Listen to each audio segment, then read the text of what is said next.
So hey guys, welcome back to my YouTube channel. ఇవాళ వచ్చేసి ఇంకో వీడియో అయితే చేస్తున్నాను. ఇది వచ్చేసి మనకు యాక్చువల్గా చాలా రోజుల నుంచి మనకు బజాజ్ నుంచి ఒక మోటార్ సైకిల్ని అయితే టీచ్ చేస్తున్నాను అనమాట. సో చాలామంది అయితే వెయిట్ చేస్తున్న మోటార్ సైకిల్ ఇది వచ్చేసి RS 400 కానీ 200 కానీ లాంచ్ చేస్తారని చెప్పేసి చాలామంది అయితే వెయిట్ చేస్తూ ఉన్నారనమాట. సో నేను కూడా చాలా రోజుల నుంచి RSలో ఒకటి 400cc లేదా 200cc చాలా అప్డేట్స్ వస్తాయని చెప్పేసి నేను కూడా గెస్ చేస్తూ ఉన్నాను అనమాట. ఫైనల్లీ ఈరోజు వచ్చేసి మనకు వెహికల్ అయితే ఆన్లైన్ అయితే లాంచ్ చేశారనమాట. దీంట్లో వచ్చేసి మనకు ఎలాంటి ప్రెస్ మీట్ కానీ, ఎలాంటి మామూలుగా విజిట్ కానీ, ఎలాంటి ఒక ఈవెంట్ కానీ కండక్ట్ అయితే చేయలేదన్నమాట. డైరెక్ట్గా ఆన్లైన్ రిలీజ్ అయితే చేశారనమాట. దీంట్లో వచ్చేసి మనకు కొన్ని చేంజెస్ అయితే వచ్చాయి. నేనైతే పర్సనల్గా డిసప్పాయింట్ అయ్యాను అనమాట. అసలు నేను అనుకోలేదు ఇట్లా వస్తుందని చెప్పేసి ఈ వెహికల్. ఎందుకంటే నేనైతే చాలా ఎక్స్పెక్టేషన్స్ పెట్టుకున్నా. లైక్ NS 400G ఎప్పుడైతే లాంచ్ అయిందో, సో దాన్ని బేస్గా తీసుకొని ఇంకొక RS 400 ఆ టైప్లో వస్తుందని చెప్పేసి నేనైతే చాలా గెస్ చేశాను అనమాట. సో అది కాకుండా చాలా డిసప్పాయింట్మెంట్ చేసేలాగా మనకు వెహికల్ అయితే లాంచ్ అయింది. సో ఇవన్నీ పక్కకు పెడితే మనకు మామూలుగా RS 200లో మనకి ఇప్పుడు ఏమేమి చేంజెస్ వచ్చాయని చెప్పేసి అయితే మాట్లాడుకుందాము. సో ఆల్మోస్ట్ 10 years తర్వాత మనకు బజాజ్ వాళ్ళు చాలా టైం తీసుకొని మనకు RS 200 అప్డేట్ అయితే తీసుకొచ్చారనమాట. టీజింగ్ అదైతే చాలా బాగా చేశారు, కానీ సో రిలీజ్కి వచ్చేసరికి చాలా డిసప్పాయింట్మెంట్ అయితే ఉందన్నమాట. దీంట్లో వచ్చేసి మనకు 5 to 6 చేంజెస్ అయితే వచ్చాయన్నమాట. దాంట్లో మేజర్ చేంజెస్ అయితే ఏమీ లేవు. మోస్ట్లీ మనకు కాస్మోటిక్ చేంజెస్ అయితే వచ్చాయి. సో 10 years తర్వాత ఇంత హైప్ క్రియేట్ చేసి నేను ఓన్లీ కాస్మోటిక్ చేంజెస్ వస్తాయని చెప్పేసి అయితే ఎక్స్పెక్ట్ చేయలేదు. సో అందుకని కాస్త శారు అంటే డౌన్గానే చెప్పాల్సి వస్తుంది వీడియో. అండ్ చేంజెస్ గురించి మాట్లాడుకున్నట్టయితే ఫస్ట్ దీంట్లో చూసుకున్నట్టయితే మనకు టైర్ సైజెస్ అయితే చేంజ్ చేశారనమాట. అంటే మామూలుగా యూజ్లెస్ అనే చెప్పొచ్చు. లైక్ మనం కూడా బయట చేంజ్ చేసుకోవచ్చు కావాలనుకుంటే. లైక్ సేమ్ రిమ్లో మనము ఒక 1 step విడుతున్న టైర్ అయితే పెంచారనమాట. లైక్ ఫ్రంట్లో వచ్చేసి ఇంతకుముందు 100 సెక్షన్ వచ్చేది, ఇప్పుడు వచ్చేసి మనకు 110 సెక్షన్ అయితే చేశారనమాట. అండ్ రేర్లో చూసుకున్నట్టయితే ఇంతకుముందు 130 సెక్షన్ వచ్చేది, ఇప్పుడు వచ్చేసి 140 సెక్షన్ అయితే చేశారు. సో 1 step అయితే అప్వర్డ్ టైర్స్ అయితే వీళ్ళు ఫ్రమ్ ఫ్యాక్టరీ అవుట్లెట్ అయితే మనకు ఇన్స్టాల్ చేసి ఇస్తారనమాట. సో అంత పెద్ద అప్డేట్గా మనం అయితే కన్సిడర్ చేయకపోవచ్చు. ఎందుకంటే మనకు కావాలనుకుంటే టైర్స్ తీసేసి మనం వేరేటి కూడా ఇన్స్టాల్ చేసుకోవచ్చు, like performance oriented tyres. So next వచ్చేసి దీంట్లో మనకు ఇంతకుముందు వచ్చేసి మనకు మామూలుగా ప్రొజెక్టర్ హెడ్ ల్యాంప్స్ అయితే వచ్చాయి హాలోజన్ బల్బ్తో కలిపి. ఇప్పుడు వచ్చేసి దాన్ని చేంజ్ చేసి మనకు ఫుల్ LED బల్బ్స్ అయితే ఇస్తున్నారనమాట. అంతకుముందు వచ్చేసి మనకు ఇండికేటర్స్, టెయిల్ లైట్ అన్నీ LED ఉండి ఓన్లీ హెడ్ ల్యాంప్ వరకు మాత్రం మనకు హాలోజన్ వచ్చేది. ఇప్పుడు వచ్చేది ఆ హెడ్ ల్యాంప్ కూడా మనకు LED అయితే చేశారనమాట. ఇది వచ్చేసి మనకు సెకండ్ చేంజ్. అండ్ ఇలా చెప్పుకోవాల్సి వస్తుంది, మరి ఏం చేద్దాం, అట్లా ఉంది మరి. పల్సర్ ఫ్యాన్ బాయ్స్ అందరూ డిసప్పాయింట్ అయిపోయారు ఈ రోజున. అండ్ థర్డ్ చేంజ్ చూసుకున్నట్టయితే దీంట్లో వచ్చేసి మనకు LCD మీటర్ కన్సోల్ అయితే ఇచ్చారనమాట. మీటర్ కన్సోల్ వచ్చేసి మనకి ఇప్పుడు LCD అయితే చేశారు. ఇది వచ్చేసి మనకు పల్సర్ 150, 180, 220 ఈ సిరీస్ ఏదైతే ఉందో దాంట్లో వచ్చిన సేమ్ మీటర్ అనమాట. దీంట్లో కూడా మనం బ్లూటూత్ కనెక్టివిటీ చేసుకోవచ్చు. దాంతోపాటు మనకు రైడ్ మోడ్స్ అవి కూడా వస్తున్నాయి.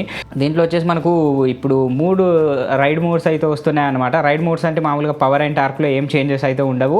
మోస్ట్లీ మనకు వచ్చేసి ఇది ABS చేంజ్ అవ్వడానికి మాత్రం వస్తున్నాయి అనమాట. ఫస్ట్ వచ్చేసి రెయిన్ అండ్ రోడ్, ఆ తర్వాత వచ్చేసి ఆఫ్ రోడ్. నాకు తెలిసి ఈ మోటార్ సైకిల్ ఆఫ్ రోడ్ అయితే వెళ్ళదు, కానీ ఏదైతే మనకు రిమైనింగ్ బైక్స్లో ఏదైతే ఫీచర్స్ ఇస్తున్నారో సేమ్ ఫీచర్స్ తీసుకొచ్చి దీంట్లో కాపీ పేస్ట్ అయితే చేశారనమాట. సేమ్ టు సేమ్ మామూలుగా నేకెడ్ బైక్స్లో ఉంటుంది కదా రోడ్, రెయిన్, ఆఫ్ రోడ్ అని చెప్పేసి. ఎందుకంటే నేకెడ్ మీద మనం ఎంతో కొంత ఆఫ్ రోడ్ అయితే చేస్తాము.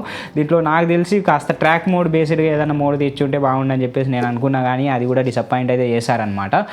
అండ్ నెక్స్ట్ చేంజ్ చూసుకున్నట్టయితే దీని టేల్ సెక్షన్ అయితే చేంజ్ చేశారు. ఇంతకుముందు కాస్త సిగ్నేచర్ స్టైల్లో అది మామూలుగా హార్ట్ షేప్లో ఉందని చెప్పేసి చాలా డిస్కషన్స్ వచ్చాయి.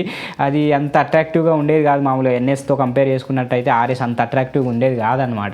సో అప్పుడే కాస్త డిఫరెంట్గా ఉందిరా బాబు అనుకుంటే ఇప్పుడు వచ్చేసి మళ్ళీ ఇంకా దాన్ని ఇంకా వరస్ట్గా చేసేసి మనకి ఇంటిగ్రేటెడ్ లైట్స్ అన్నట్టుగా నెంబర్ ప్లేట్ అటోటి ఇటోటి ఇచ్చి దాన్ని మరీ గలీజ్గా తయారు చేశారు. నాకైతే పర్సనల్లీ అస్సలే నచ్చలేదు. ఇంతకుముందే RS వెనకాల నుంచి అంత అందంగా ఉండేది కాదు, ఇప్పుడు అసలు మొత్తానికే ఖరాబ్ చేసేసారు అనమాట. అట్లా అయితే అయిపోయింది. సో నేను ఎక్స్పెక్ట్ చేసిన చేంజెస్ ఏంటంటే మామూలుగా NS 400 చూసుకున్నట్టయితే నేనైతే USD వస్తుంది అనుకున్నా. ఫ్రంట్లో వచ్చేసి మనకు USD సస్పెన్షన్ వస్తుంది అనుకున్నా. ఎందుకంటే ఆల్మోస్ట్ ఆల్ NS 160, N160 ఈ సిరీస్లో కూడా మనకు USD వచ్చింది. సో RS 200లో నేను ఖచ్చితంగా వస్తుందని చెప్పేసి అనుకున్నా, కానీ అది కూడా ఫెయిల్ అయిపోయింది. అండ్ నెక్స్ట్ చూస్తే నేను RS 200లో ఒక 400cc ఎక్స్పెక్ట్ చేశాను అనమాట. లైక్ RS 400 ఏమన్నా లాంచ్ అయిద్దేమో, ఇంత టీజింగ్ చేస్తున్నారు, ఇంత హైప్ చేస్తున్నారు అనుకున్నా, కానీ అది కూడా మనకు మామూలుగా ఫెయిల్ అయిపోయింది. RS 200 అయితే రిలీజ్ చేశారు. దీంట్లో వచ్చేసి మనకు 3 కలర్స్ వేరియంట్స్ అయితే వస్తున్నాయి. ఫస్ట్ వచ్చేసి pure metallic white, and next వచ్చేసి glossy racing red, and so third colour వచ్చేసి మనకు యాక్టివ్ బ్లాక్ స్టెయిన్ అని చెప్పేసి 3 కలర్లు అయితే లాంచ్ చేశారనమాట. సో గ్రాఫిక్స్ చూడడానికి కొత్తగా అయితే ఉన్నాయి. బట్ ఆల్మోస్ట్ ఆల్ దీంట్లో వచ్చేసి మనకు ఇంజన్ కానీ సేమ్ అనమాట. ఇంతకుముందు ఏదైతే 200cc ఇంజన్ ఉండేదో అదే సేమ్ దీంట్లో మనకు కంటిన్యూ చేస్తున్నారు. ఇది వచ్చేసి మనకు 24.5 PS అండ్ అలాగే 18.7 Nm టార్క్ అయితే జనరేట్ చేస్తుంది అనమాట. Like 8500 RPM and 9500 RPM for horse power peak power. And liquid cooling engine, single cylinder SOHC engine, liquid fuel ఇంజెక్షన్తో అయితే వస్తుంది సేమ్. అండ్ మనకు ఫేరింగ్ చూసుకున్నట్టయితే ఎక్కడ ఎటువంటి చేంజెస్ అయితే లేదు, జస్ట్ మనకు మీటర్ మారింది. అండ్ టైర్స్ మనకు దీంట్లో ఒక్కొక్క అప్డేట్ కనుక చూసుకున్నట్టయితే ఫ్రంట్ అండ్ రేర్ టైర్లు అయితే సైజ్ పెంచారు. అండ్ సెకండ్ వచ్చేసి LED లైట్స్ ఇచ్చారు, అంటే మామూలుగా హెడ్ ల్యాంప్స్. థర్డ్ చూసుకున్నట్టయితే మీటర్ కన్సోల్ అప్డేట్ చేశారు. ఫోర్త్ చూసుకున్నట్టయితే టేల్ సెక్షన్ అప్డేట్ చేశారనమాట. సో ఇవే చేంజెస్ వచ్చినాయి, ఇంతకు మించి అయితే అసలు ఏ చేంజెస్ రాలేదన్నమాట. నేనైతే చాలా ఎక్స్పెక్ట్ చేశాను మన పల్సర్ దగ్గర నుంచి, కానీ డిసప్పాయింట్ అయితే అయిపోయాము. And so what we can do, so hope for the best. Next ఏమైనా RS 400 ఏమైనా లాంచ్ చేస్తారేమో చూద్దాం. అండ్ అదే కాకుండా నేను పల్సర్ నుంచి ఏమేమి ఎక్స్పెక్ట్ చేశానని చెప్పేసి చిన్న ఒక బ్రీఫ్ అయితే తీసుకుందాం. ఎందుకంటే బీయింగ్ నేను ఒక పల్సర్ ఫ్యాన్ బాయ్, ఎందుకంటే నా దగ్గర కూడా NS 200 ఉంది. అండ్ చిన్నప్పటి నుంచి నేను ఈ పల్సర్ సిరీస్ చూస్తూ పెరిగాను అనమాట. నాకు పల్సర్స్ అంటే కొద్దిగా ఎమోషనల్లీ కనెక్టెడ్ నేను. సో కానీ ఈ లాంచ్తో అయితే నేను డిసప్పాయింట్ అయ్యాను. అసలు నేనేమేమి ఎక్స్పెక్ట్ చేశానని చెప్పేసి చెప్తాను చూడండి. లైక్ ఫ్రంట్లో చూసుకున్నట్టయితే USD వస్తుందని చెప్పేసి అనుకున్నాను నేను. అండ్ స్పీడోమీటర్లో కూడా కాస్త అప్గ్రేడ్ వస్తుందేమో అని చెప్పేసి అనుకున్నా. అండ్ చూసుకున్నట్టయితే మనకు సస్పెన్షన్లో కానీ అవన్నీ అప్గ్రేడ్ అవుతాయని చెప్పేసి నేనైతే అనుకున్నాను అనమాట. అండ్ అలాగే మనకు కాస్త ఫేరింగ్ డిజైన్ అది చేంజ్ చేస్తారేమో. అండ్ అది కాకుండా మనకు పర్ఫార్మెన్స్లో ఏమన్నా ఇంక్రీజ్ వస్తుందేమో అని చెప్పేసి, ఎలక్ట్రానిక్ ఫీచర్స్ ఏమన్నా వస్తాయి కావచ్చు అని చెప్పేసి నేను చాలా ఎక్స్పెక్ట్ చేశాను అనమాట. లైక్ ఎలక్ట్రానిక్స్ తీసుకున్నట్టయితే క్విక్ షిఫ్టర్ కానీ, మామూలుగా ట్రాక్షన్ కంట్రోల్ కానీ ఇలాంటివి ఏమన్నా RSలో ఇన్స్టాల్ చేసి ఇస్తారేమో, కొత్త వెహికల్ వస్తుందేమో అని చెప్పేసి నేనైతే అనుకున్నా. కొన్ని నన్ ఆఫ్ దిస్ అచీవ్డ్ అనమాట. ఎక్స్పెక్ట్ చేసిన ఏ ఒక్క చేంజ్ కూడా దీంట్లో రాలేదు. సో మీరేమనుకుంటున్నారు కింద అయితే కామెంట్ చేయండి. If you like the video please like, share, subscribe to our YouTube channel. And 2024లో మీరు ఎవరైనా కానీ RS 200 మనకి ఇప్పుడు వచ్చిన లేటెస్ట్ వర్షన్ మరి పర్చేజ్ చేయాలా అంటే, సో ఐ థింక్ మీరు కాస్త RSని అవాయిడ్ చేస్తేనే బెస్ట్. అంటే 200ccలో నాకు ఓన్లీ పర్ఫార్మెన్సే కావాలి, మిగతా అన్నీ నాకు అవసరం లేదు అనుకుంటే RS వైపు అయితే వెళ్ళొచ్చు.